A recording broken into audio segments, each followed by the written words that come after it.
เจ้าเฮากว่าสิเป็นพระพุทธเจ้าได้สมัยเสวยชาติเป็นโพธิสัตว์เนาะสังสมบารมีนับประมาณบ่ได้อยู่แล้วพวกเขาบ่ได้เศษเสี้ยวอิหยังดอกกว่าสิได้นำธรรมของจริงความจริงออกมาแสดงให้พวกเขาได้เอาแค่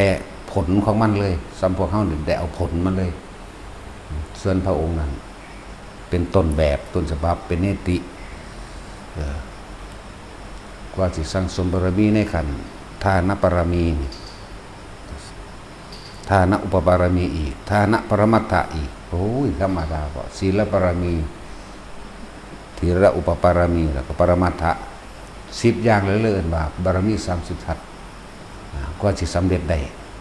ด้รับพุทธธรรมนายไว้สีอสงไขยแสนกับเรื่องดุลอสงไขยก่อนได้รับธรรมนายสมัยต้นแรกกับพระปุรณทีปังกรต้นแรกหมายองค์ปฐมที่เพิ่นตั้งปรารถนานำไปแล้ว40อสงไขยมันเป็นธรรมดาดิกว่าสิหนึ่งในขันปรมีธรรมดาเหมือนเท่ากันกับพุทธเท่ากับสาวกแล้วก็อุปปารมีบวกกันมาอีกแล้วก็ว่าปรมัตถะบวกกันมาอีกแต่ว่าพวกเขาเอาแค่ผลมันเลยแค่ว่าเขาเห็นอยู่กับลมหายใจนี่นึงเด้แต่พระองค์เองเด้ก็จะนำเกี่ยวกับท่านของภายนอกอาหารยารักษาโรคเครื่องที่อยู่อาศัยเครื่องอำนวยความสะดวกทุกชนิดจนถึงหอดบ้านหอดเมืองหมดเลยก็ธรรมดาเลยทานภายในกับเลือดเนื้อดวงตาแข้งขาอวัยวะต่างๆตลอดทั้งแรงงานแรงกายเฉพาะอีกท่านโดยอันสูงสุดก็คือชีวิตเลยคนเดียวนั่นแหละแต่ว่าท่านก็ยังกระซิบศีลกระซิบเพราะว่าพวกเข้าแค่มาเอาหยอดมาเอาผลยากคักหรอกรู้สึกว่า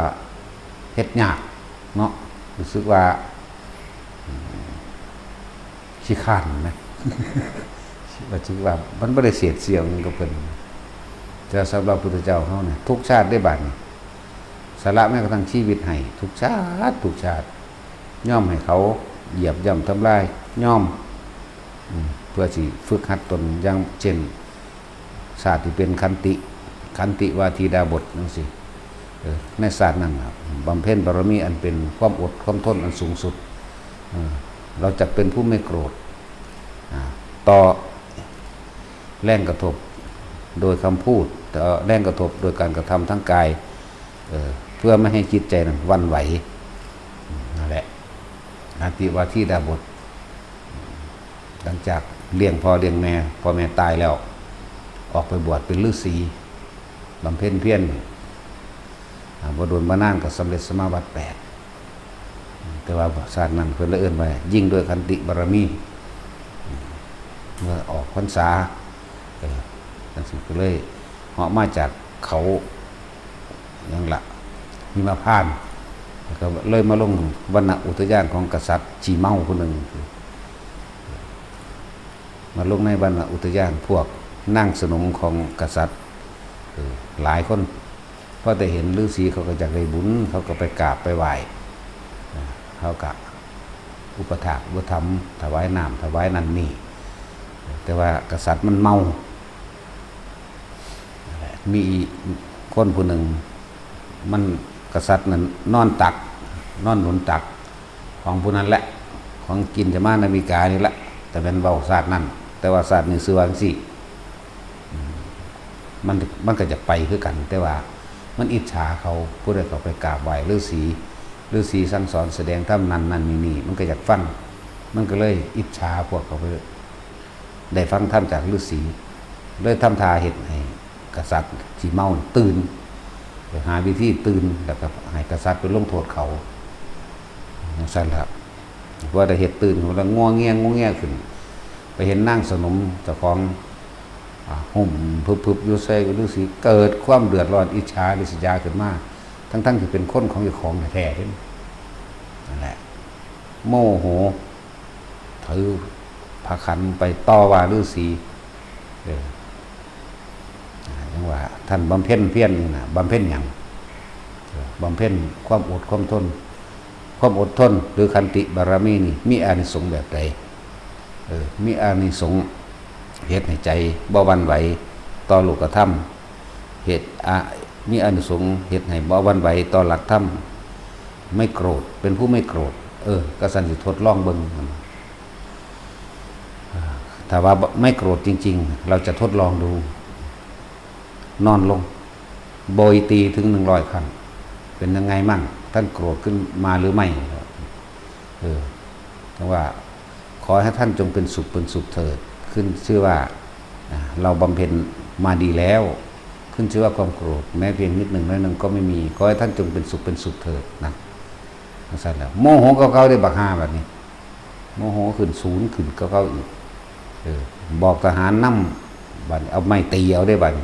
ที่แรกโบยตีด้วยหวาย100 ครั้งไม่โกรธต่อมาให้ทุบตีตามร่างกายอีก100 ครั้งไม่โกรธมันโมโหขึ้นเก่าๆอีกเด้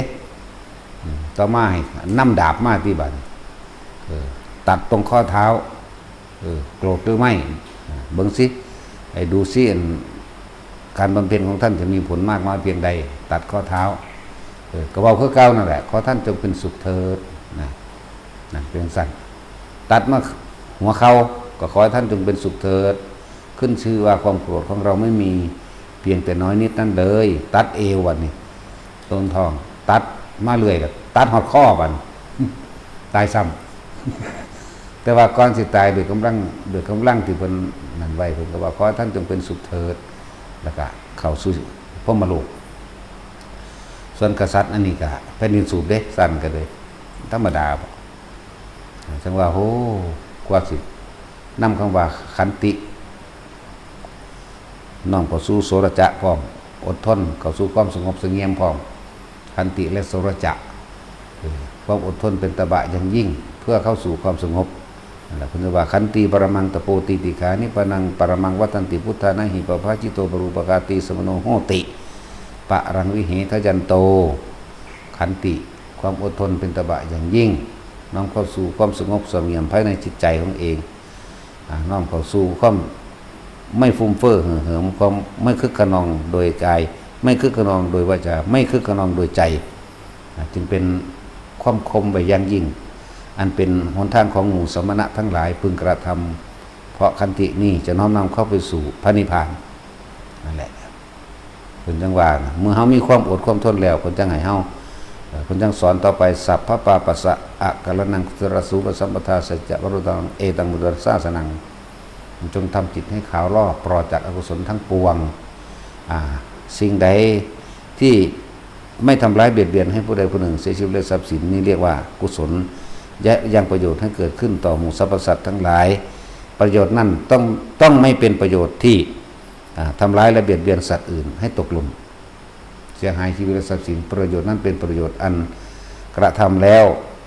ก่อนทำขณะทำและหลังทำเมื่อระลึกนึกถึงแล้ว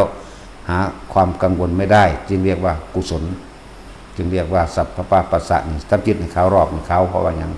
ขาวเพราะว่าไม่มีความกังวลไม่มีความเร่าร้อนนั่นแหละนี่เป็นคำสั่งสอนพระพุทธเจ้าทุกพระองค์อีกเด้เนี่ยนั่นแหละเอตังนี่พุทธานะนี่พุทธเจ้าทุกพระองค์อยู่แล้วพุทธานะซาสนังคือคำสั่งสอนคือคำสอนคือความรู้นักสัน นั่นแหละพวกเฮ้าก็ต้องอยู่น้ำกันเฮ้าก็มีความอดความทนต่อกันแน่ละแล้วก็มีความอดทนแล้วก็สงบเสงี่ยมบางอย่างมันบ่ได้ดังใจก็จะปากไว้หลายจะทาทางฮึกฮัดใส่กันมีความสงบเสงี่ยมทั้งภายนอกและคมเข้าสู่ภายในนั่นแหละนี่เป็นธรรมของผู้สมณะ สมณะแปลว่าผู้สงบสงบโดยภายนอกคือกระน้องทั้งกายและวาจาสงบภายในคือใจเพราะว่ามันเห็นโทษต่างๆจังหวะ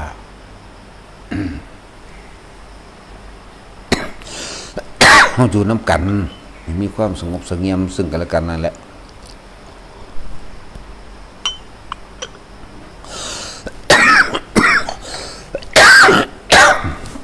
การอยู่นํกันต้องอาศัยความสามัคคีความสามัคคีต่างๆก็ต้องอาศัยพระวินัยระเบียบต่าง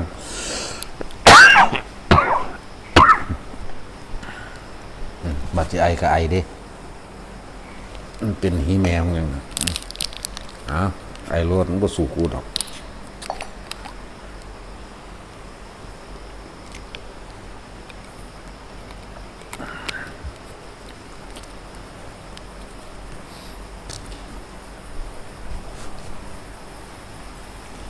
หลายอย่างในการอยู่ร่วมกันอย่าตำหนิกัน ตำหนิหนึ่งผู้นั้นเฮ็ดผู้นี้บ่เฮ็ดจักบ่ล่ะคือเฮาต้องมองประมาณใส่ตัวเองว่าเฮานี่มาทำเพื่อละมาทำเพื่อเสียสละจาคะมาสละออกเฮาเฮ็ดมันก็เป็นของเฮาเป็นหยังเป็นการสละออกของเฮาเองผู้ใดบ่เฮ็ดก็สร้างเฮาเฮ็ดจังซี่นะนี่ก็น้อมไปสู่ว่าเพื่อบ่ให้ตำหนิกันผู้นั้นเฮ็ดหน่อยผู้นี้เฮ็ดหลายผู้นั้นบ่เฮ็ดผู้ใดเฮ็ดก็เป็นผลบุญผลทานผลกุศลของตนเองคนที่เฮ็ดมากๆ แต่ว่าบ่ยกบ่อ้างแล้วก็บ่ตำหนิไผนั่นคือคนสละกิเลสของตัวเองเด้ กิเลสมันก็หลายก็ดอกถ้าสิเว้าเรื่องกิเลส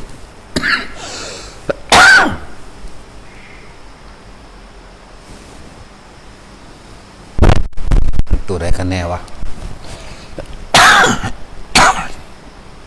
สาระความเห็นแก่ตัวนี่ก็เป็นกิเลสเป็นมานะเป็นทิฏฐิอย่างหนึ่งสาระความอยากได้สาระความยึดมั่นถือมั่นนั่นแหละสาระแม้กระทั่งชื่อเสียงว่าอยากให้คนย่องบ่นะอยากให้เขาย่องว่าเจ้าของดีบ่เลยเอื่นว่าเฮ็ดแบบบ่อวดบ่อ้างมันเป็นการสาระความเห็นแก่ของตัวเองอยู่แล้วเป็นธรรมดาการอยู่นำกันก็ต้องมีธรรมดาแต่ว่าต้องเตือนไว้ตลอดนะตามธรรมดาเขาบ่หลับได้แม่ซี่ใช่บ่ล่ะผู้บวชซี่อยู่แล้วจังได้ศึกมาเฮ็ดไปเฮ็ดมาน่ะปล่อยเลยบาดนี้ ปล่อยเลยเอาเบิดนั่นแหละหลายอย่างจะได้ว่าถ้ามาอยู่นำกันแล้วก็ให้เอื้อเฟื้อซึ่งกันและกันเด้เอื้อเฟื้อซอยเหลือกันพึ่งพากันอย่าว่าให้กันไปเฮ็ดหน่อยไปเฮ็ดหลายแต่ว่าอันใดที่มันสิเสียหายต่อหมู่คณะกับเป็นธรรมดาต้องเว้าตักเตือนพระก็คือกันเด้แต่เป็นการเสียหายต่อหมู่คณะเฮาก็ให้ตักเตือนหลวงพ่อบ่ได้อยู่คุกขี้นำทั้งเบิดพระก็ดีซี่ก็ตามฉะนั้นหมู่คณะสงฆ์เห็นสมควรว่าสิให้สิลงโทษสิปรับอิหยังกับภิกษุองค์นั้นก็ปรับไปหรือสิขับไล่ออกบอกหลวงพ่อว่าแบบนี้หลวงพ่อก็มอบความเป็นใหญ่ให้แก่สงฆ์เด้ถ้ามันเห็นสมควรว่ามันบ่ดีเขาหมู่บ่ได้ผิดตะหมู่เขาก็ไผก็บ่ได้อยู่แล้วหลายๆอย่างแล้วแต่คณะสงฆ์เห็นสมควรให้ความเป็นใหญ่เอาทำเป็นใหญ่บ่ให้มาอยู่ก็บ่ให้มาอยู่กลับออกนั่นแหละหมู่ซี่ก็คือกันนั่นแหละหลวงพ่อบ่ได้ไปคุกขี้นำเด้ผู้ใดเป็นนั่นใดก็ปรึกษากันนั่นแหละนั่นแหละเกื้อนหาขี่ใส่น้ำของน้ำหาขี่ไปตัวทีตัวแดนมัน หาขี่ไปน้ำสารพัดนั่นแหละโอ้ขนาดหลวงพ่อได้ให้ขนาดนั้นบ่ธรรมดาเลยตุตะก็เลยตอนนี้ก็จักไปไสบ่บอกที่เข้าที่ออกก็บ่บอกบ่ยังเนาะแล้วก็กับประเภทแลนสรอแสลเขาไปตีสนิทผู้นั้นผู้นี้อย่าเฮ็ดเด้สรอแสลบ่แม่นหน้าที่เจ้าของพร้อมทำท่าไปตีสนิทคุยกับเขาแบบนั้นแบบนี้เอาเว้าไปเว้ามากก็เว้าเป็นตะเดโตนสิไปหาหมอเงินก็บ่มีเจ็บนั่นปวดนี่เด้คนที่บ่ฮู้จักที่แรกเอาเงินให้ว่า300 500เป็นพันก็มีจังซั่นแหละ แต่ก็มีพฤติกรรมแบบนั้นอยู่ตลอดแล้วถ้าผู้ใดเข้ามาสะเดาะเข้าไปทำทานแนะนำนั่นนี่กับเขาเลยเด้มันบ่แม่นหน้าที่เจ้าของมาเอาแต่เจ้าของตัวก็ต้องเตือนไว้ด้วยกันเด้อมันเหมือนมาหาผลประโยชน์ทำทาว่าเป็นแมซี่เป็นเปรตก็ได้เด้เรียกว่าล่ะเป็นเปรตสันนรกก็ได้เด้กับประเภทแกะพัสดุของผู้อื่นนี่ก็ให้หนีทันทีเด้แต่เกิดว่าเห็นหูกล้องวงจรปิดก็มีอยู่จะหังเตือนไว้ซะก่อนเบื้องแล้วเปิดเบื้องแล้วก็หัวจักอยู่ว่าเป็นไผนั่นแหละแต่ได้ด่าปานนั้นแล้วก็เราไปเอาเองสาใหญ่ไรเขาเสียศักดิ์ศรีแต่ว่าตอนนี้คือสิไล่ดอกบานบ่ให้อยู่เด้อมันก็บ่ถึกหมู่หลายอย่างเพิ่นนี่ ไปก็บ่บอกมือพฤติกรรมเฮ็ดตัวน่าสงสารทำตาหอกพวกน้อยๆนุ่มๆมันเอาน้ำไปให้แม่แน่สะสมไว้บักได้บักหลายแล้วจัก20-30 แพ็คโทรให้ลูกหลานมาเอาเองมือพฤติกรรมเก็บสะสมกรรมเอากาแฟเป็นกรรมถ้าเขาบอกเขาเตือนก็ว่าเพิ่นเอามาใส่ไม้ดอกเอาแล้วนั่นก็มีมือพฤติกรรมลักของในโรงรถอีกเขาบอกเขาเตือนหัวใส่เสยเสยโอ้ยมันบ่เป็นเปรตแล้วมันเลื่อยลงไปแล้วเนาะแต่สิบางอย่างต้องบอกเขาก็ไรเขาก็หูอยู่แต่ให้หมู่คณะที่อยู่น้ำกันนั่นตกลงปรึกษากันน้ำแน่ว่าเป็นอันตรายต่อหมู่พวกเป็นอันตรายต่อคณะและหลายๆอย่างในความเห็นแก่ตัวก็บอกกันให้เอาเพิ่นออกซะพะยางก็บอกมาตัวนั่นแหละ มีพฤติกรรมแกะกล่องพัสดุเขาอีกเกี่ยวกับอิเล็กทรอนิกส์ต่างๆคือเกี่ยวกับกล่องของเขาสิเขาสั่งมา 8,000แกะเหลือแต่กล่อง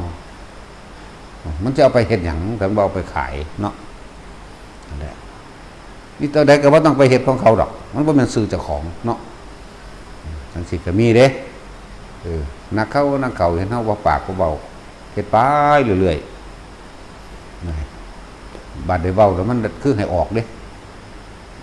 บ่ให้มื้ออื่นก็คือให้ทุกคนไปเมียนห้อง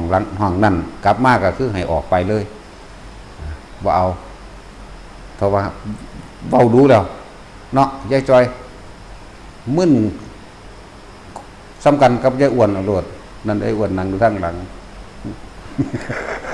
ผีพึ่มอันนั้นก็เลยปักไปสิมึนก็ไปกันแต่ว่ายายอ้วนเราอยู่บ้านนี่ซื่อ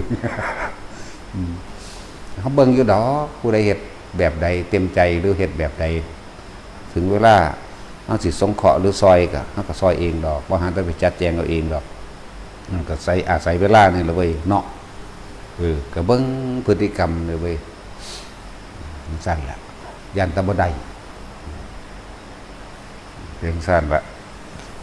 อื่นก็พากันเมียนห้องเมียนยังออกเอาของเราออกไว้เฉพาะแต่เรามากไงเราขนขึ้นรถเราหนีแต่เราบ่มันก็ขนใส่รถหนีไปให้เราเอา ไปส่งพร้อมเลยว่าธรรมดาได้เขาหนีแต่ว่าได้ตัวมันจะคำว่าสงสารว่าแต่อยู่นี่มันสิบาปหลายจังว่านั่นแหละสงสารหรอกจึงขับออกสงสารหรอกจึงไล่หนีเพราะมีเมตตาหรอกจึงให้หนีจากเมืองนี้มันมีพฤติกรรมบังคับข่มเหงหมู่ดังหนึ่งเนาะนึ่งพฤติกรรมขโมยอีกนึ่งพฤติกรรมเสแสร้งแกล้งมันยาเพื่อหาผลประโยชน์นะอย่างนั้นแหละก็เปิดห้องไปเบิ่งนั่นได้ล่ะล่างนั่นได้มันขี่เต็มอยู่หั่นบ่แล้วหาขี่ใส่ของผู้นั้นผู้นี้ไปทั่วอยู่ย้ายอันนี้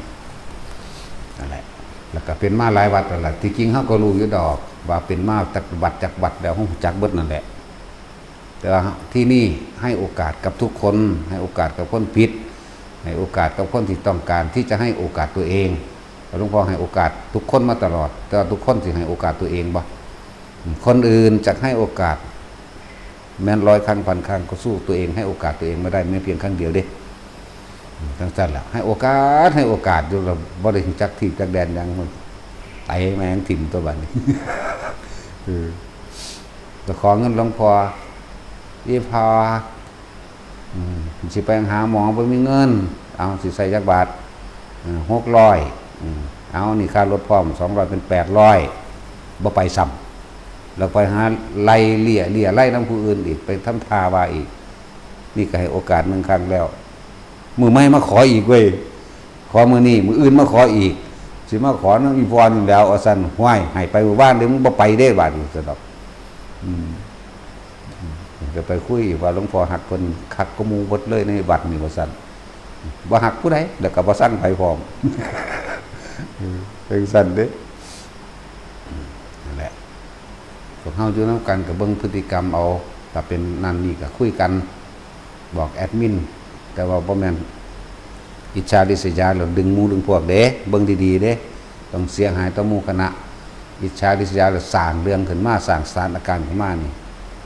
ถ้าหลวงพ่อจากหูหลวงพ่อกับหูคือเก่าสั้นล่ะแค่พวกเจ้าเว้ายังมากกว่าหูคือเก่าพวกเราพวกเจ้าหลอกหรือพวกเจ้าบ่หลอกมันบ่ล่ะจังสั่นเด้แต่งเรื่องหรือว่าแต่งเรื่องจริงหรือว่าจริงกับหูคือเก่าเพียงแต่ตอนบ่อยากหูซื่อมันหลายยิ่งเรื่องของผู้ยิ่งมีแต่เรื่องประสาทเขาเลยเป็นเลยสิเป็นปราสาทน้ำหางนี่ประสาทใหญ่กว่าเขาอีกนั่นแหละหมู่ภิกษุสงฆ์กันเหมือนกันก็คุยกันให้อำนาจสงฆ์เป็นใหญ่แบบตัดสินใจเวลาหมู่คณะบดีของเฮาบ่ได้ไปอยู่คุกขี้นำเห็นบ่ล่ะบ่แม่นว่าเฮาสิไปลึงนำเบิดทุกองค์เด้เฮาบ่ลึงกับไผได้อยู่นี่รู้จักลึงบ่เฮาบ่ได้ไปคุ้นไปชินหรือทำความคุ้นชินให้กับองค์ใดองค์หนึ่งเด้บ่ได้มีองค์ใดพิเศษเด้เพราะพิเศษทุกองค์เสมอกันบ่ได้แต่งตั้งว่าผู้ใดใหญ่ผู้ใดน้อยหยังเด้เบิ่งกันเองเพราะว่าสิ่งที่พระพุทธเจ้าสอนมาแล้วคือพระวินัยนี่ก็นั่นเด้สิ่งที่ทำตามเดี๋ยวเฮาจะไปตั้งกฎตั้งเกณฑ์ตั้งบัญญัติหยังขึ้นมาเองบ่ได้พระพุทธเจ้าตั้งไว้รัดกุมปลอดภัยสวยงามรอบคอบสุดยอดแล้วบ่ฟิวไม่มีข้อปรกพร่องไม่มีข้อล่อแหลมพร้อมนั่นแหละพระหมู่สงฆ์เฮาก็อยู่โดยพระวินัยนำกันแต่หลวงพ่อบ่ได้ไปคุกขี้นำก็เลยว่าก็ฟังเสียงหมู่มากนั่นแหละเสียงสงฆ์หมู่มากเด้ให้ความเป็นใหญ่ในสงฆ์หมู่มากทั้งสั่นแต่ได้เว้าน่ะคือให้หนีเด้เนาะจังซี่ถ้าได้เว้าถึง3ครั้งครั้งที่3คือให้หนีครั้งที่1ครั้งที่2ครั้งที่3คือให้หนีนั่นแหละว่าการอยู่ร่วมกันก็เลยต้องอาศัยความอดทนนำเด้ออดทนแล้วก็โสรจะสงบเสงี่ยมจะพึ่งปากไว้หลายจะพึ่งแสดงท่าทางไว้หลายขันติกับโสรจะบวกกันพระพุทธเจ้าเฮาเพิ่นกว่าสิเป็นพระเจ้าเมื่อครั้งสมัยชาติเป็นขันติวาทีดาบทธรรมดาเลยโดยว่าเขาตัดข้อกันยังว่างอุเบกขาไปพรหมโลกเฉยมั้ยเห็นบ่ล่ะนั่นแล้วศาสตร์บางที่เพิ่นเสียสละเกิดมีศาสตร์ที่เกิดเป็นพญาลิงเขาใส่รถพญาลิงเผือกรถดอกจังมันเผือกหรือบ่เผือกถือไฟไหม้ป่าไหม้บ่มมาบักไงควบคุมบ่ได้แล้วหมู่ลิงทั้งหลายก็แล่นย่านแต่ก็ลิงที่เป็นแม่ลูกอ่อนบ่มีกำลังตลอดทั้งลิงที่เป็นเด็กน้อยบ่อาจสามารถข้ามได้พญาลิงตัวนี้นะก็เลยเอาขานี่เกาะงาไม้ทั้งนี้ไว้เดี๋ยวเอามือข้างนึงเกาะงาไม้ทั้งนี้ไว้ส่วนที่มันมีกำลังเขากระโดดข้ามไปได้บ่ล่ะพวกบ่มีกำลังไต่ไปในโตไต่หลังพญาลิงนี่ไป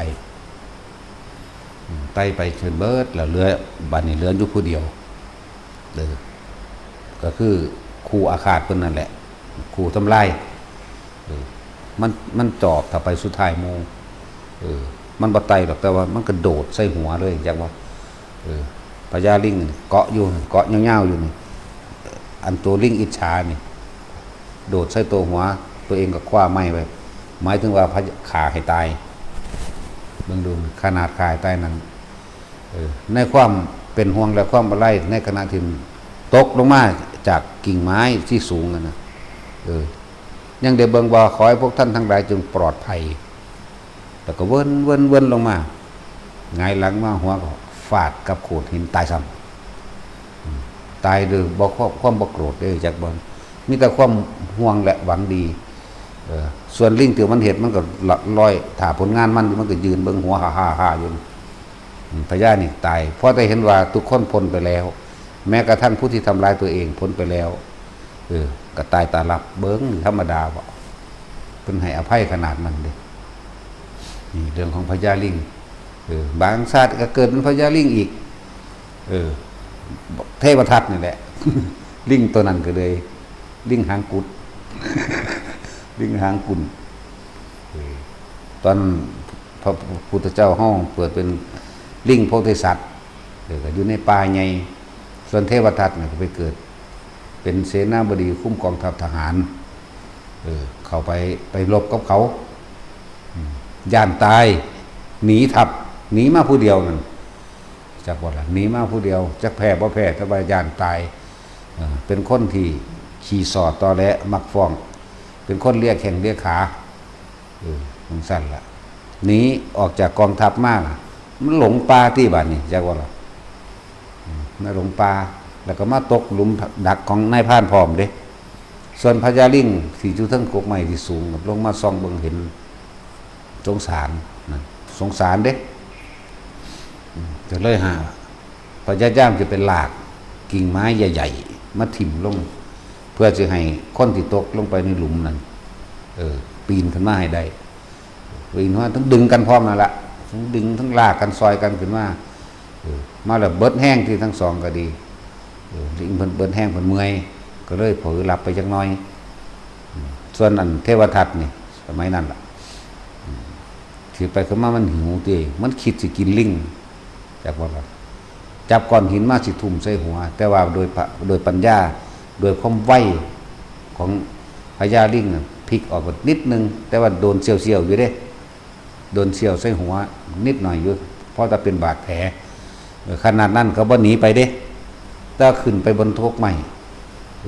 แล้วก็พยายามที่จะโดดไปใส่กิ่งนั่นกิ่งนี่ไปเรื่อย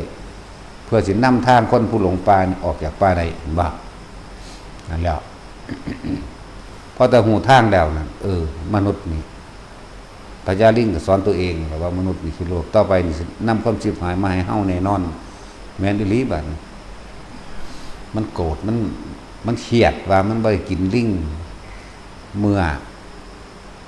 กษัตริย์พาเขาเมืองไปแล้วก็แต่งเรื่องกันมาบัดขี้สอตอแหลแต่งเรื่องกันมาได้บัดว่ามีลิงตัวหนึ่งแต่ผู้ใดได้กินเนื้อสิเป็นอมตะเห็นบ่ล่ะซึ่งผมกับพญายามหมายถึงบอกกับราชาก็รู้อยู่แล้วว่าลิงตัวนี้เป็นพญาลิงแบบนั้นแบบนี้ก็พญายามที่ทุบหัวพญาลิงตรงนั้นมาแล้วแต่ว่ามีความไหวพริบ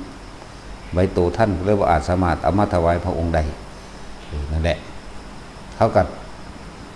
ประสัตกับเสือที่นำทหารมา30,000มาโอบล้อมป่าค้นหาจนเจอตัวพญาลิงนั่นแหละ จนจับพญาลิงได้เหมือนกันแต่ว่าพญาลิงก็เรียกว่าเก็บน้ำลอยเก็บไม้ลอยน้ำขึ้นมาดีกว่าช่วยเหลือคนเนรคุณอาจจะว่าล่ะกษัตริย์ก็เลยว่าข้อความนี้เป็นเช่นไหนขอให้ท่านพญาลิงจงแจ้งแถลงใครให้รู้แจ้งโดยเถิดเพิ่นก็เลยเว้านายทหารเสนาหมาดคนนี้หนีทัพมาจากการสู้รบก็เลยมาตกสู่หลุมพรางของนายพรานที่เป็นทำหลุมดักสัตว์เอาไว้ดักเสือและสร้างเอาไว้ตัวข้าพเจ้าเองห หากินอยู่ข้างบนที่ยอดไม้รู้เหตุการณ์ทุกอย่างตั้งแต่การไกล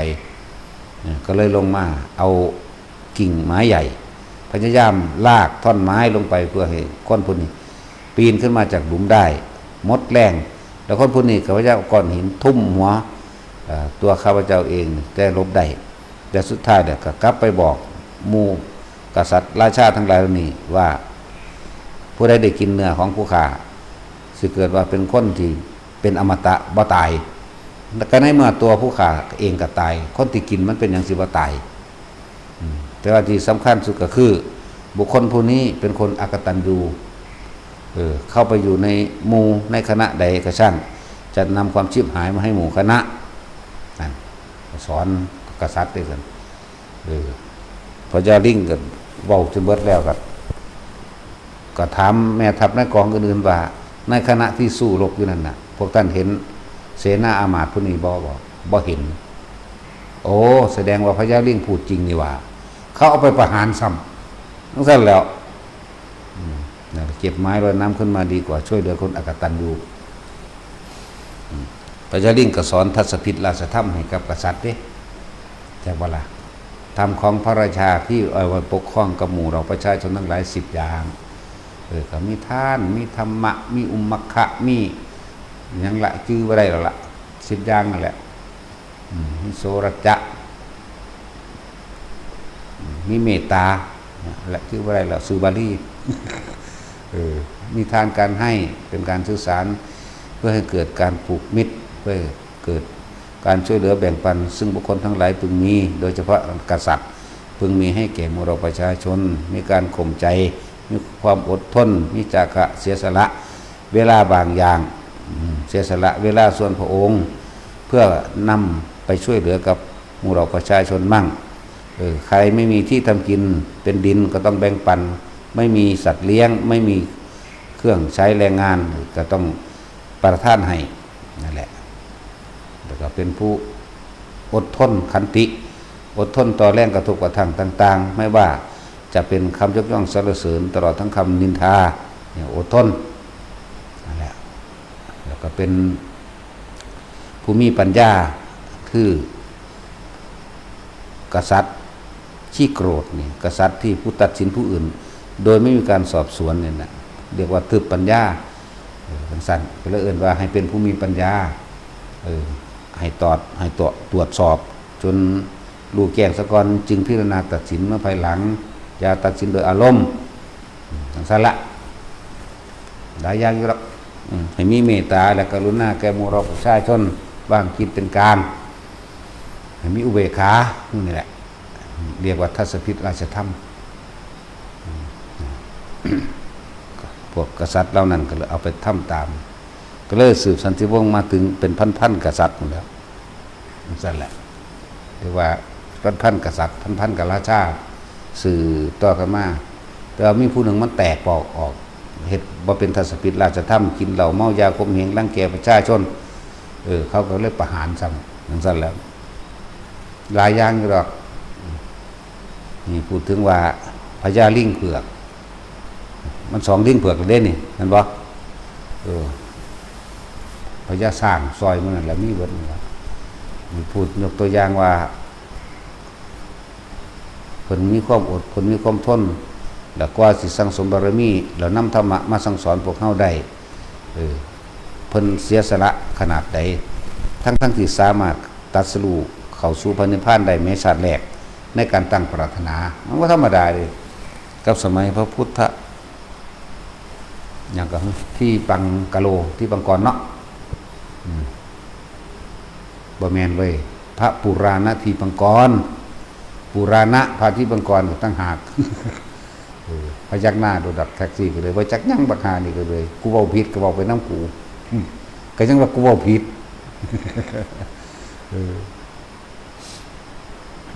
พระปุราณที่ปังกรบ่แม่นพระพุทธที่ปังกรพระที่ปังกรเพิ่นเป็นผู้ทำนายในศาสตร์นี้ที่จริงก็รับทำนายมาเรื่อยๆดอกแต่ว่าไม่เขียนเอาแค่นี้ซื่อรับทำนายมาทุกองค์นั่นแหละ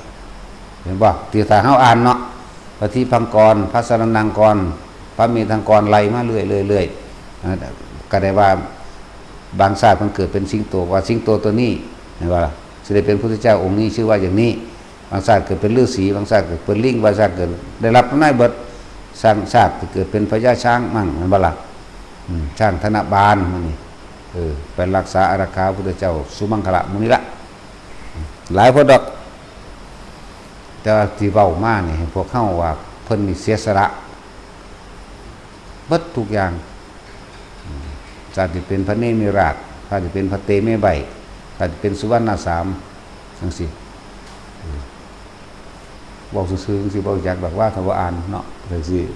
มันพอแห้งอยู่เด้อันเชื่อสิเข้าใจเข้าถึงความรู้สึกของแต่ละศาสตร์ที่พระองค์นิเนมิราชนะครับเตชะสุเนมะภูจะนาวิเวมันหยังน้อบ่ได้น้อเนาะมันหยังจังซี่มึงรู้จักบ่นี่ก็มาจากเพิ่นตัวย่อส่วนเดซัน10ศาสตร์สุดท้ายที่เขาจะบันทึกไว้มันบ่แม่น10ศาสตร์สุดท้ายเพิ่นว่าคำว่าเวหมายถึงพระเวสสันดรนั่นบ่ล่ะสิ่งที่ท่านยากที่สุดก็คือลูกกับเมียนี่เด้แม่นบ่ล่ะนั่นแล้วชาติที่เกิดเป็นกบิลฤาษีจึงขึ้นไปสู่สันดุสิตจึงลงมาเกิดเป็นพระพุทธโคดมนี้อาจจะว่าล่ะถึงถ้าพี่น้องเอากันใน14คู่แต่ว่าพี่ผู้นึงเป็นชีทูตเขาให้ไปอยู่อีกหม่องนึงจึงไปเกิดเมืองเทวทหะอันจังเอากษัตริย์ต่างเมืองซึ่งเป็นโลกขี้ทูตคือกันไปอยู่น้ำกันขี้ทูตกับขี้ทูตอยู่น้ำกันเศร้าเว้ยทั้งสั้นแล้วประวัติของกรุงกบิลพัสกับประวัติของเทวทหะนี่มันเป็นมาแบบนี้แต่สิว่าก็เง่าไปหลายพดเนาะพวกเขาเอาแค่ว่าศาสตร์นี้ดีที่สุดแล้วเหมาะที่สุดแล้วที่พวกเขาได้มีโอกาสได้รู้ได้ฟังความเป็นมาของพระพุทธเจ้านิดหน่อยของพวกเจ้านั่นแหละก็ได้รู้แนวทางและวิธีการฝึกตัวเองเพื่อให้พ้นออกจากการเกิดนั่นแหละ เรียกว่าพวกเขาเล่งตัวเองเล่งก็ว่าเดินอยู่ทั้งสั้นตลอดแต่สติก็ต้องกำหนดอย่างอื่นบ่ต้องไปตั้งอย่างอื่นตั้งสติไว้โลดก็ต้องไปตั้งสัจจะว่าเราจะทำอย่างนั้นอย่างนี้ตั้งสติเลยแต่ว่าล่ะสติยังล่ะอยู่กับลมสติยังล่ะอยู่กับความรู้สึกในกายอุณหโลมมั่งนิ่มลงบนหัวมั่งทำกลางอกมั่งอยู่กับนี่แหละคือมื้อเช้านี่ก็เน้นย้ำเหลือเกินแค่เฮามีความรู้สึกอยู่ในกายณจุดใดจุดหนึ่งความรู้สึกกับลมหายใจเข้าออกนี่คือกายในกายแล้วเห็นบ่ณจุดใดจุดหนึ่งความรู้สึกโดยอาการปีติปราโมทย์เกิดขึ้นโดยความรู้สึกทางกายว่าเป็นนิ่มๆหน่วงๆหลวนลุกขนพองยองก้าวอิ่มเบิกบานจังสิแค่นี้ก็พ้นแล้วดิส่วนการเห็นอนิจจังทุกขังอนัตตามันเห็นอยู่แล้วล่ะมันเห็นอยู่ตลอดนั่นแหละมันก็คอยถอนแต่จิตมีกำลังมันก็ถอนเองมันก็รู้เข้ามาในตัวของมันเองนั่นแหละจึงแต่ว่าเฮาเฮ็ดกำลังบ่ถึงมันซื่อๆส่วนมากก็มีแต่ขาดคะแนนเอาผลเนาะขาดคะแนนเอาด้นเดาเอาบ่มีการลงมือจริงอย่างสั้นเลยว่ามันดีขนาดใดแล้วพวกเฮาได้เอายอดมันโลดก็อานาปานสติแต่เป็นที่หนึ่งนอกนั้นเป็นร่องเบิดเห็นบ่อาศัยหลักสติปัฏฐาน4เห็นบ่สติปัฏฐาน4สมปัฏฐาน4อิทธิบาท4อินทรีย์5พระ5พุทธองค์7มรรค8ก็ว่าไปทั้งเบิดนี่ถ้าทำได้อันหนึ่งก็ได้ทั้งเบิดอย่างสั้นแต่ก็ในการอยู่รวมกันคือว่านั่นแหละเฮาก็เบิ่งกันอย่าพึ่งเว้านั่นเว้านี่กัน แต่เบิ่งไปสักก้อนให้โอกาสกันสักก้อนเนาะถ้ามันหนักหนาก็จังคุยกันบ่จักผู้แจ้งก็แจ้งอันแอดนั่นเขานั่นแหละบ่ต้องแกล้งหลวงพ่อก็ได้หรอกมันหลายเรื่องถึงน้ำพระอันนี้ก็บ่แห้งแล้วน้ำพระมันแปลกประหลาดดิตอนว่าท่านบวชอยู่น้ำเฮาเป็นปีว่าเป็นหยังบวชเข้าไปแล้วเป็นอีกแบบนึงโอ้ยเนาะมันก็บ่เป็นแต่ตอนพูนเนาะสมใจญาติก็บ่บอกเขาได้ว่ากินยาบ่กินยาขาดยาบ่ขาดยาก็บอกแหน่จะหาวิธีแก้ไขป้องกันกันตัวว่าหลวงพ่อนี่ให้โอกาสเปิดทุกอย่างก็ อย่าปิดบังเถาะว่าเขาจะเป็นนั่นนั่นนี่เขาจะกินยาอยู่เด้อส่วนมากปิดบังยันบ่ได้บวชถ้ามันเป็นปกติอยู่แบบนี้มันก็ได้คือเก่านั่นแหละให้โอกาสเบิดตั้งต้นเริ่มอุปนิสัยให้ศาสตร์นี้ได้แค่1เมล็ดงาศาสตร์ที่2อีก1เมล็ดงาก็ยังดีเนาะดีกว่าบ่บำเพ็ญเลยแม้ดีกว่าบ่ตั้งอุปนิสัยแม้ถ้ามันอุบัติขึ้นกับใจแล้วต่อไปมันก็จะเจริญงอกงามไปในภายภาคหน้าอยู่ที่การเริ่มต้นคนส่วนมากมันบ่เริ่มต้นเนาะแล้วผู้เขาบ่แม่นผู้เขาเว้ยหลุมลึกจักว่าล่ะ16กิโลกว้าง16กิโลยาว16กิโลมณฑลกว่าเฮาสิเก็บในบักงานใน100 ปีมันถิ่มลงทีนึงนั่นแหละกับประสบกว่ามันสิเต็มสมบูรณ์ละปะแต่เขาบ่เริ่มถิ่มเม็ดในบักงาลงไปใน100 ปีต่อเม็ดนึงมันสิไปถิ่มยามใดล่ะมันสิมีโอกาสได้ถิ่มลงไปบ่เอิ้นว่าสร้างอุปนิสัยให้โอกาสทุกคนสังสมอุปนิสัยกว่าเมล็ดในบักงานั่นน่ะจะเต็มปากหลุมเพียงกันดุจดังเนินนี่เพียงกันเสมอปากเพียงกันนั่นแหละบารมีเต็ม ธรรมดาบ่เนาะจังซี่โหกูให้มึงถิ่มอยู่ซุมื้อพุ่น มึงสิไปหาใจมาถิ่มเนาะนั่นบักงาแหมสั่นแล้ว หรือเพิ่นเทียบอยู่เรื่องภูเขาสูงเนาะเท่าใด1โยชน์กับ16กิโลเนาะภูเขาหินแท่งทึบเด้กว้าง1โยชน์สูง1โยชน์ลึก1โยชน์ก็ว่าไป100 ปีได้บัดนี้นางฟ้าจึงจะเอาผ้าทิพย์มากวาดครั้งหนึ่งโอ้ยตั้งแต่ผ้าหยาบๆนี่มันก็บ่แห้งแล้วสิว่าเอาผ้าทิพย์อยู่หัวมันสิเลื่อนบ่ผ้าทิพย์แหมกูให้ฮอดเอาอันลูกหมูหินเกียร์มันปาดอยู่หั่นเอา มึงตายก่อนอยู่แล้วภูเขาแท่งทึบมันธรรมดาบ่หินนะโอ้ยเอารอดฮอดเอามีดฟันเอาอยู่พุ่นก็มึงฟันเข้าไป เอาอันลูกหมูพุ่นมาปาดเอาบักใหญ่พุ่นก็ปาดแต่แม่เนาะปาดตัวปันเว้ยใครตัวว่า500 โยชน์บัดทั้งหนักก็เก่าอีก1 โยชน์เพิ่นบ่ได้ว่า500 โยชน์ดอกนั่นแหละพวกเฮาสำนึกสำเนียกเข้ามาทุกคนสามารถพ้นได้ในชาตินี้แหละขออยู่ลมหายใจขออยู่อย่าหนีออกจากความรู้สึกในกายเป็นนรกพ่อมีความรู้สึกเย็นๆอยู่ในโพรงจมูกคือลมหายใจนี่มีความรู้สึกนิ่มหน่วงบนกลางหัวบนสมองบนหน้าผากหรือระหว่างท่ามกลางอกมีความอิ่มเอิบเบิกบานแม้อะไรนี่จะมากระทบในบุคคลในสัตว์ในสิ่งของในเสียงในรูปในรสก็ว่าไปจิตมันบ่คิดบ่นึกมันบ่หวั่นไหวแล้วเพราะมันเข้าใจในอนิจจังกับอนัตตามีความเกิดมีความดับทุกสิ่งทุกอย่างก็แค่เกิดกับดับนี่อีหยังเข้ามากระทบปั๊บมันปัดปั๊บมันบ่นำเข้ามาคิดปรุงแต่งในความอยากให้มันได้อยากให้มันเป็นเด้บัดนี้อารมณ์มันเกิดบ่ได้มันก็พ้นนั่นตัวจะว่าทุกคนอยู่ในความรู้สึกในกายตัวเองรู้สึกอยู่กับลมหายใจมั่งบ่ต้องตามลมเด้อพวกเอาแค่อยู่ในโพรงจมูกสุดบังดังหักเข้านี่แหละจากหูจักว่าสุดไปแล้วก็สูบลมหายใจเบิ่งโอ้สุดบังนี่เองนี่เย็นอยู่ในดังในนี่เนาะแค่นี้นะบัดนี้พวกฝึกจับจุดลมหรือทรงชาติเป็นแล้วมันนิ่มนวลบนกลางหน้าผากมั่งหัวมั่งทำกลางระหว่างอกมั่งก็อยู่แค่นี้บ่ต้องไปสงสัยอีหยังอย่าไปคาดคะเนเอาคำตอบแล้วไปหาคำถามแต่ว่ารู้อยู่กับมันคือรู้อย่างรู้ความรู้สึกในตัวรู้สึกตัวนั่นเองแม้นเรื่องนั้นเรื่องนี้เสียมากกระทบกระทั่งเฮาเห็นแล้วแหละอันนี้เกิดอันนี้กระดับคือเก่าเวลามันเกิดขึ้นเองได้มันก็เศร้าเองได้หายเองได้เรื่องว่าเกิดกับดับเห็นบ่ล่ะเฮาบ่จำเป็นต้องไปบังคับให้มันเป็นไปได้ดังใจเฮานั่นแหละเป็นจังซั่นโอ้หลายศาสตร์ผู้ดอกที่อันนี้เว้าศาสตร์ที่แปลกๆที่เฮาบ่เคยได้ยินให้ฟังซื่อๆเด้นี่ศาสตร์ที่เฮาเคยได้ยินน่ะเกิดเป็นภูริทัตนาคใหญ่แม่นบ่ล่ะแม่ก็ชื่อว่าสมุทัยชามั่งน้องสาวน้องนางกานาอริตกะมั่งทัศนะและทุศาสนะนั่นแหละเรื่องเล่าเง่าคือหยังนี่ศาสตร์ที่เฮารู้จักแน่มโหสถพระเวสสันดรจังซี่เนาะพระเวสสันดรรู้จักนำมาล่ำดอก บ่ได้บ่แม่นความจริงปานใดได้มีโครงจริงนิดนึงในร้อยลำนี่มีความจริงอยู่1%นึงเด้ถ้าเอามวลนั่นว่าซั่นแล้วก็บุญพระเวทที่เขาเจ้าอันบุญพระเวทเด้อว่าพระเวทนะที่มาของนั่นก็คือเรื่องเล่าของพระเวทสันดรท่านเมืองท่านลูกท่านเมียจังซี่เฮาก็ฮู้จักซ้ำนี้บัดนี้ก็เป็นกันบัดนี้ก็ผู้ใดก็อยากไปฟังคาถาพันว่าเด้เน้นหน่อยตะกี้เนาะ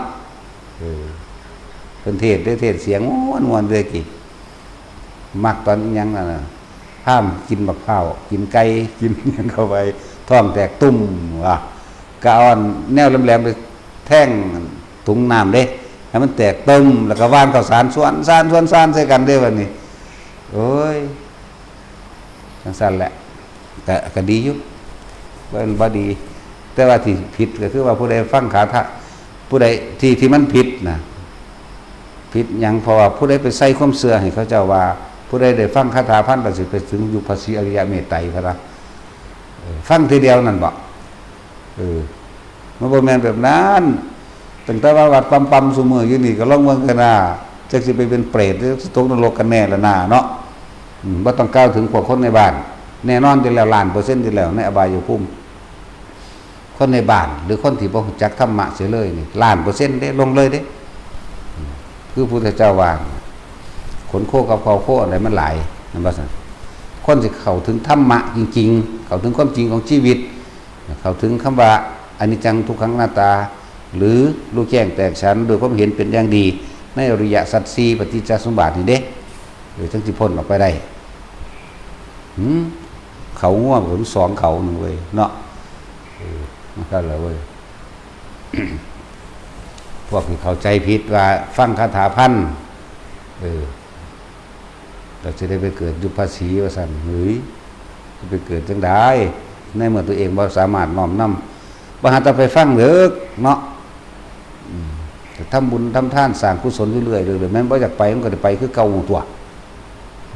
มันเป็นจังซั่นคือความเข้าใจผิดนึงนะหลายอย่างอยู่ดอกที่สอนกันมาแบบผิดๆเห็นบ่ล่ะเหมือนทั้งนางธรณีม้วยผมเพื่อเฮ็ดนามสัตว์ปรารถนาการแด่หมู่พญามารให้แพ้พ่ายแตกแหลกล่านลงไปได้ก็บ่แม่นอีกเด้นั่นน่ะมันบ่มีเกี่ยวกันเลยของจริงเพิ่นนั่นมันซั่นแล้วบ่มีนางธรณีเลยตอนพระพุทธองค์อธิษฐานพุทธบัลลังก์โพธิบัลลังก์มื้อนี้ก็มีอยู่ดอกเทพเทวดาก็หุ่มใส่อยู่ดอกพอตาได้มองปุ๊บแล้วเอาทุ่ม1 2ทุ่มมาแล้วพญามารพระพรหมถือจักรถือหอยถือสังอีหยังแน่นหอนี้จนว่าลืมจักรลืมหอยลืมสังอีกเนาะพระอินทร์ก็ลืมหอก เทพบุตรวิษณุเทพบุตรยังต่างๆก็ลืมธนูพวกเรื่องน่ะย่านพญามารปรนิมมิตวัสปฏิมารพวกนาคขุดสุบันต่างๆเขาลงเข้าสู่วิมานของตนเปิดหน้าต่างออกมาเฮ็ดมือห่างๆส่องเบิ่งย่านทั้งหลายแย้มพระแกนิดหน่อยทำมือห่างๆว่าซั่น แล้วสอดส่องสายตาดูแล้วก็ลุ้นอยู่ว่าระหว่างเจ้าชายสิทธัตถะตลอดทั้งพญามารดูสิใครจะชนะเพิ่นน่ะธรรมดาบ่แล้วนางธรณีมันสิมาแต่ไสมาพูดขึ้นตัวนี้พระอินทร์พระพรหมเขาไงเนาะเทพพระบุตรพระวิษณุต่างๆนั่นน่ะเขาก็ทางเก่งตัวเนรมิตนั่นนี่ได้ตัวเนาะนั่นแหละนี่ก็เรื่องเข้าใจผิดอย่างนึงเรื่องพิน3สายก็เข้าใจผิดอีกอย่างนึงคำว่าสยามผู้ย่านมันบ่แม่นว่าไผสิไปสอนกันได้เนาะตัวเทวดาน่ะมันดีดพินให้พระพุทธเจ้าฟังขนาดมหาปท5ปท6นักธรรมใดก็สร้างยังเถียงเฮาอยู่เด้ว่าพระพุทธเจ้านี่บ่เก่งเท่าเทวดาซั่นแต่ว่าก็เป็นบ้าแน่แล้วล่ะ นั่นแหละเพราะว่าเจ้าของบ่ศึกษามีพวกมาเถียงว่าเทวดาเก่งพระพุทธเจ้าถือเทวดาดีกว่าซั่นถือก็ถือว่าแต่มึงบ่ไปฆ่าคนก็พอละมึงอยากเห็นผิดแนวใดก็เห็นไปนั่นแหละเรื่องนางธรณีก็บ่เป็นของจริงเด้อเป็นเรื่องแต่งขึ้นซื่อๆบางพวกหมู่ภิกษุบางพวก ผู้เป็นอาจารย์แล้วสอนให้หยาดน้ำลงดินให้เป็นพยานกับนางธรณีก็ว่าไปเด้พระพุทธเจ้าเพิ่นเทียบซื้อเวลาเกิดเหตุการณ์ใดก็สั่งเพิ่นบ่เคยนึกถึงผู้อื่นเด้นี่นึกถึงเฉพาะบุญบารมีของเจ้าของเองเด้กล่าวเป็นสัจจะขึ้นมาเราให้ทานนี่ดวงตานี่มากยิ่งกว่าดวงดาวบนท้องฟ้าที่มองเห็นเราให้ทานเลือดมากยิ่งกว่าน้ำในทะเลทั้งสี่เราให้ทานเนื้อยิ่งกว่าแผ่นดินทั้งสี่นี่เด้ตัวผลใส่สัจจะนี่ตัวสั้นมันจังเกิดก็เกิดเป็นบุญญาลิตคือมาปกป้องคุ้มครองตนเองและทุกภพชาตินักปราชญ์เจ้าทั้งหลายแม้ประสบทุกข์เป็นอันมากก็ไม่เคยทิ้งธรรมคือสัจธรรมพร้อมจากว่าเขาว่าไม่ทิ้งธรรมนะไม่ทำร้ายธรรมเพื่อเอาตัวรอดนะเราไปฟังเนี่ยพวกเข้าสำรวมระวังในตนเองขนาดพวกเข้ามาคนที่สละตัวเองมาแล้วภิกษุสามเณรสละตัวเองมาแล้วจากความคุ้นเคยในครอบครัวในตระกูลฝั่งญาติฝ่ายมารดาญาติฝ่ายบิดาญาติต่างๆความคุ้นเคยความเคยชินกับญาติกับลูกกับหลานหรือเรื่องเล่าต่างๆกับคณะหมู่พวกสละตัวเองมาแล้วเหลือแต่ความคิดที่มันมีอะไรหรือผูกพันนั่นบ่ล่ะสละตัวเองมาแล้วก็ยังปฏิบัติยากขนาดนี้เนาะ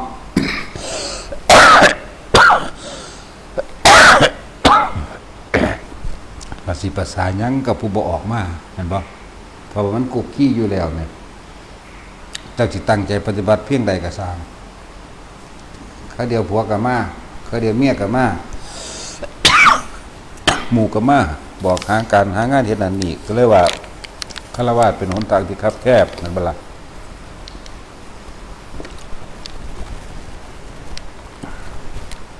ไปมันกินหลายคักก็ได้นี่บ่ได้กินน้ำหลายปานนี้เด้แต่ละมื้อแต่ละเว้น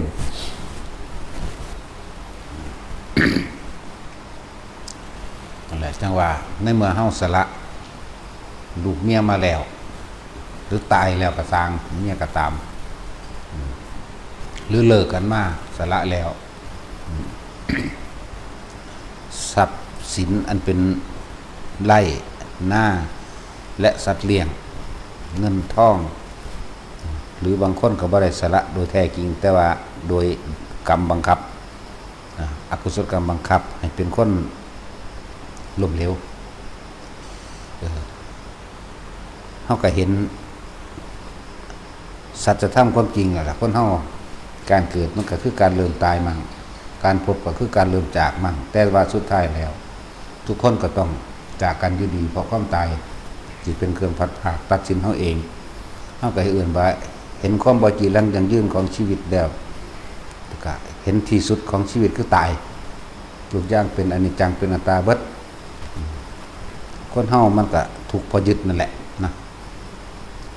นี่ก็เข้าใจแล้วจังซี่หาเครื่องอยู่ซะอยู่ตรงไหน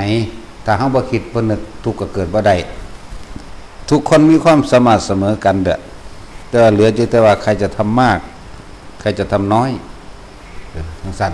อย่าหนีจากความสม่ำของตนนั่นคือความชี้ขาดของแต่ละคนก็ในเมื่อเฮาสละครอบครัวมาแล้วสละญาติพี่น้องมาแล้วทรัพย์สมบัติมาแล้วจงพยายามสละความคิดสละความเห็นให้มันได้สละความคิดเห็นจังว่าคืออย่าสรุปความเห็นอย่าสรุปว่าผิดอย่าสรุปว่าถูกอย่าสรุปว่าจริงอย่าสรุปว่าไม่จริงอย่าสรุปว่าบุญอย่าสรุปว่าบาปเฮ็ดจังได๋มันอยู่ระหว่างทำกลางบุญและบาปได้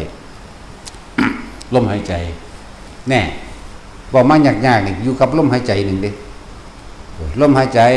ต่อด้วยความรู้สึกตัวรู้สึกตัวด้วยลมหายใจก็ได้รู้สึกตัวด้วยอุณาโลมเนี่ยตอนนี้นึงเด้อยู่กับมันเดี๋ยวมันก็ลืมไปเองลืมไสลืมบ้านลืมญาติลืมคนที่เคยผูกพันแล้วที่เว้าว่าคอยสังสมไปเป็นอุปนิสัยพวกชาวบ้านพวกอันยังมีห่วงหลายอะไรอย่างอยู่นั่นน่ะบอกแนวทางออกให้ซื่อๆเด้แต่ว่าสำหรับพวกสิต้องการเดี๋ยวนี้ชาตินี้ก็ออกมาเล่งเอาคือพวกเฮามาเดี๋ยวนี้เล่งตัวเองสติกำกับ แนบอยู่กับลมหายใจมั่งแนบอยู่กับความรู้สึกในกายมั่ง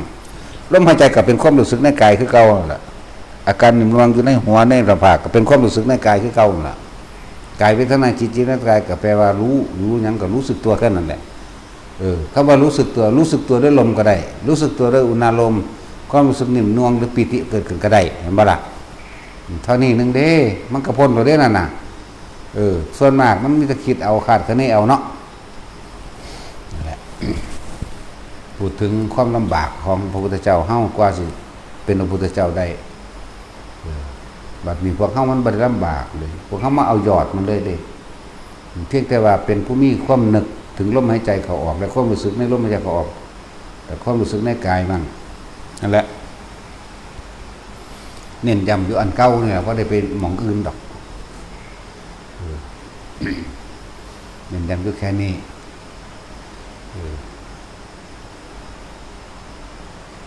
คนที่จริงศรัทธามีอยากปฏิบัติอยู่แต่ว่า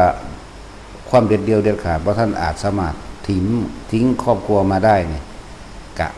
กระชากมันแน่แย่งมันแน่เห็นบ่ล่ะแย่งมันคณะหนึ่งนะชั่วโมงละ1-2 วินาทีก็ได้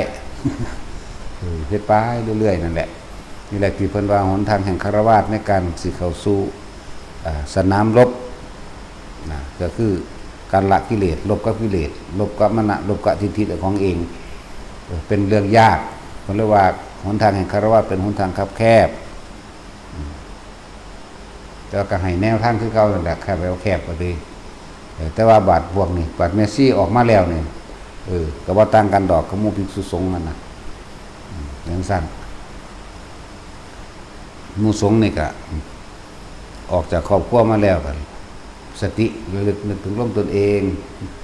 อยู่ในตนเองคนเฮาถ้ามันอยู่ในความรู้สึกตัวเองมันบ่มีทุกข์เกิดขึ้นได้เด้โอ้ยจริงๆเด้ออยู่กับลมเข้าออกแค่ในโพรงจมูกนึงอยู่กับความรู้สึกที่บางทีก็นิ่มนวลกลางหน้าผากบางทีก็เคลื่อนไปเป็นคือลมติ้วอยู่บนหัวบางทีก็วืบลงมาในระหว่างท่ามกลางหน้าอกเกิดความอิ่มเบิกบานปีติปราโมทย์ปัสสัทธิความผ่อนความคลายความบ่กังวลกับเรื่องใดสมาธิก็เป็นจิตตั้งมั่นเมื่อมันตั้งมั่นดีแล้วถ้ามันบ่หวั่นไหวมันก็วิมุตติอยู่ในหันแหละมันบ่คิดบ่นึกบ่ขาดคะเนบ่ดนเดาไม่ให้อยากเป็นไม่ให้อยากได้บ่อยากได้บ่อยากเป็นแหมแม่นอันใดมากระทบกระทั่งกระช่างมันบ่นำเข้ามาคิดปรุงแต่งโดยบังคับให้เป็นอย่างนั้นต้องได้อย่างนี้ต้องเป็นอย่างนี้เห็นบ่เฉยๆหรืออื่นว่าสักแต่ว่ารู้สักแต่ว่าเห็นก็ว่าไปนั่นแหละหลายอย่างบ่ทันเว้าเรื่องลึกลับที่พระออกป่าออกดงมีเยอะแยะอีกเหมือนกันทีนี้รู้สึกได้ผลหลายองค์อยู่ที่ไปหูเห็นยังประหลาดเนาะที่จริงมันบ่ประหลาดมันก็บ่แปลกดอกแต่มันบ่เคยเห็นเลยประหลาดมันเลยแปลกซื่อๆเนาะที่จริงมันมีของมันจังซั่นอยู่ในอัตภาพที่2พวกเทวดาน่ะเทวดาที่จริงเทวตาเด้คำบาลีแท้มันน่ะทเวนั่นแหละป่านนี้มาเขียนเป็นตัวนี้เรียกว่าเทวดาจักว่าล่ะทเวเป็นหยังเถอะแปลว่า2นั่นบ่แปลว่า2นั่นแปลอื่นว่าทั้งหลายก็ได้ทเวมีภิกขเวเห็นบ่ทั้งหลายก็ได้2ขึ้นไปนั่นแหละ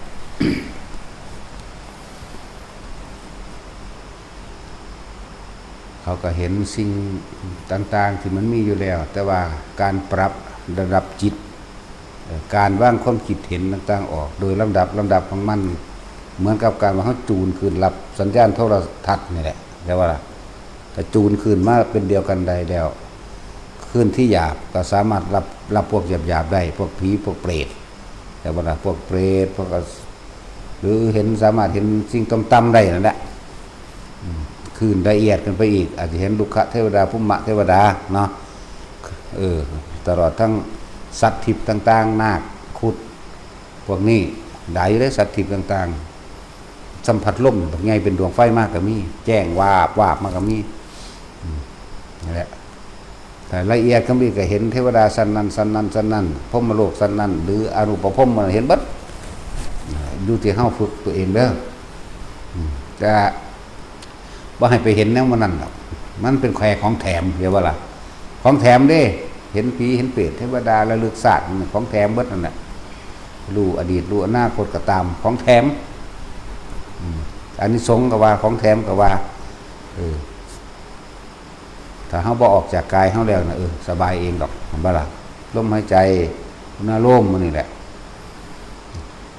พวกเฮานี่สบายแล้วโดยปกติโดยปัจจุบันศาสตร์นี่เดี๋ยวนี้ขณะนี้ก็ถือว่าสบายเด้อแต่ละคนเด้อเล่งเอาตัวเองเด้อมองอื่นลำบากอยู่เด้อตั้งแต่เฮาไปอยู่นำผู้นั้นผู้ดีมาลำบากเลยอันนี้ห้องพักกับห้องน้ำนี่โตอีกเนาะแต่สิยังแต่พันเห็ดสวมใส่หมองนอนไว้พลิกไปจังน้อยก็ถึงได้ล่ะสวมกับหมองนอนเลยเนาะอีลีนี่แหละอย่างสั่นใครนั่งว่าท่านไปเห็นบันไดเลื่อนมันเลื่อนไปจะยากได้น้ำเน็ตนะการเป็นอยู่สบายไม่ได้เดือดร้อนลำบากไม่ได้อดอยากต่างๆนานาสารพัดดอกไปพูดถึงรุ่นเก่าๆหูยอดอยากคักน้ำอาบก็ใส่บางทิ้งเนาะจากบางทิ้งบอแท็กซี่บางทิ้งคือเอากระบอกไม้ไผ่มาแต่เสียวเง่าทำไรกับสวะต้องเอาสองขอให้มันทะลุกันแล้วก็เจาะหูให้เป็นแนวหอยไว้หาบเรียกว่าล่ะบางไม้ไผ่เจาะทะลุว่องหนึ่งแต่ก็นั่นแหละใส่ตั้งน้ำแล้วก็ใส่ไม้ข้านหาบตะกี้เสือกก็ใส่เสือกปอตัวฝันเอาเจาะหาบก็จะไปตักใส่โอ่งได้ธรรมดาวะเขาจะลำบากเลยคือบวกแม่แก้วเนี่ยซี่แก้วเสียงลำมันนี่สมัยนั้นมันนี่ถวดแพงมันนี่แมนเบิดลำบากคักแต่พวกเข้าเด๋เปิดตาใส่กระหม่อมรวมกินก็ได้ตะกิ้วนำสางเนาะบ่ได้ว่าสิเป็นนิ่วบ่ได้ว่าสิเป็นโรคบ่ได้ว่าติดเชื้อเด้เนาะนำเลยยันแต่บ่ได้กินคืออายุยืนเถอะปุ๊เนาะซุมื้อนี้บ่มีแต่อนามัยป่วยเอาโรคก็หลายมันอนามัยหลายเนาะแต่อาหารก็สะอาดจังสั่นจังซี่ผ่านอย แอแยไม่แต่คนป่วยบัดนี้